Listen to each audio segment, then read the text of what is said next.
Welcome back to Jeremiah, day 15 of the 17 days. Today we did chapters 44 to 46. I'm going to read chapter 45 to you, which might sound daunting, especially from Jeremiah, but this is a particularly short chapter.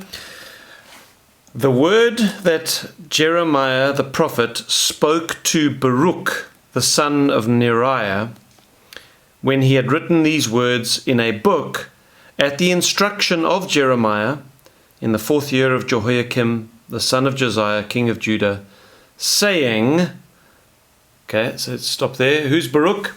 He is Jeremiah's assistant, the scribe who wrote down the book of Jeremiah that we have today. It was Baruch that wrote it. So this was the one friend in the world that Jeremiah had, and he was kind of a secretarial role in Jeremiah's life, and yet it appears that he was a faithful man. He loved the Lord, and he served in whatever way he could, which was to serve God's prophet. Okay, now, at the end of the time of Jeremiah's ministry, this is not really right at the end, but it's certainly a whole lot of what he's predicted has started to unfold, and Baruch has written in a book all of the prophecies. He's written them down as Jeremiah narrated them, and then that got cut up and burned by the king, and so he had to do it again. So all of this stuff is now unfolding, and this is now what God says to Baruch through Jeremiah. Quite a tender moment. Jeremiah's now got a personal word for this guy. Thus says the Lord, the God of Israel, to you, O Baruch. You said, woe is me now, for the Lord has added to my grief. I fainted in my sighing, and I find no rest. So not only is Jeremiah the weeping prophet, but he now has a weeping secretary too. This guy Baruch reached the point where all the negativity of this and all of the rejection of the people of Israel and the book that he's now written has been cut up by the king. He's starting to get embroiled in it. Personally, he also reaches this point where he is just brokenhearted by the state of affairs in Israel. And he says, the Lord has added grief to my sorrow. Now listen to God's answer to him. Thus you shall say to him. So God says to Jeremiah, this is what I want you to tell Baruch.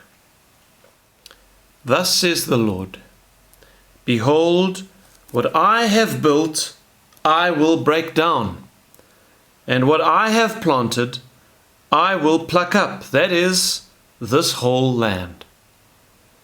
And do you seek great things for yourself? Do not seek them. For behold, I will bring adversity on all flesh, says the Lord. But I will give your life to you as a prize in all places, wherever you go.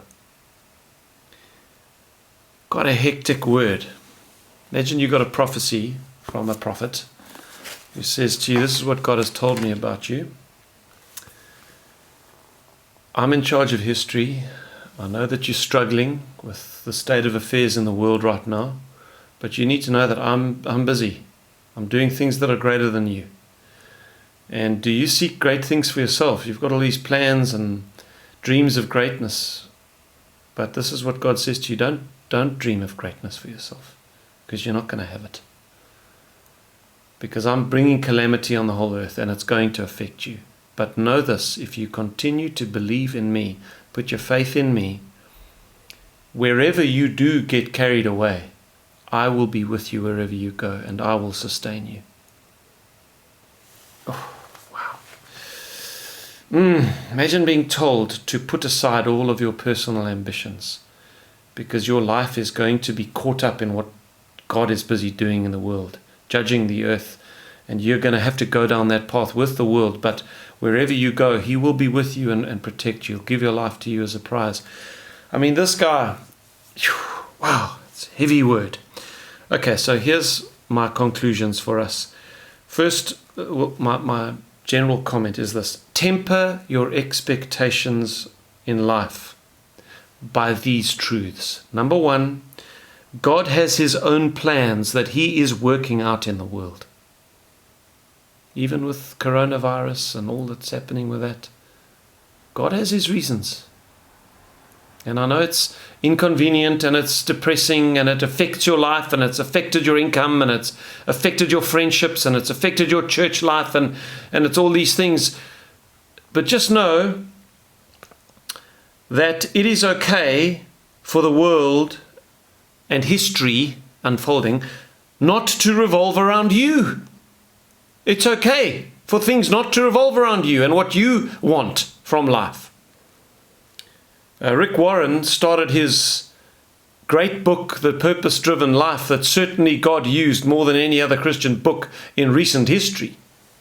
He starts that book with these words: it's not about you.